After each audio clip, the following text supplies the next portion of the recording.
Բարև ձեզ, այսօրվա վիդեոում կպատմեմ ինչ է իր մեջ ներառում մեքենայի բանալիների կոմպլեկտը, շատերը սրա մասին չգիտեն, ուրեմն մեքենայի բանալիի մեկ կոմպլեկտը կարա իր մեջ ներառի էլեկտրոնային բանալի, որի վրա գտնվում է դռները բացել փակելու կնոպկաները, բագաժնիկը բացելու կնոպկան և այլն, պլյուս դրան կա մեխանիկական մետաղական բանալի, պլյուս դրան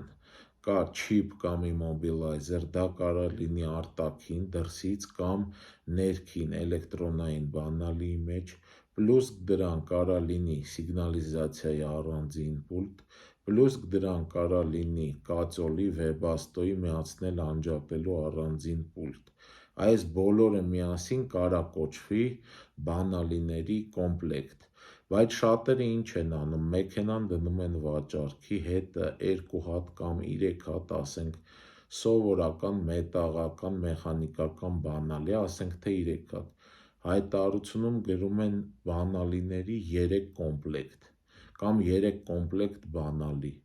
սա 3 կոմպլեկտ բանալի չի արդեն, սա 3 հատ ուղղակի բանալի է,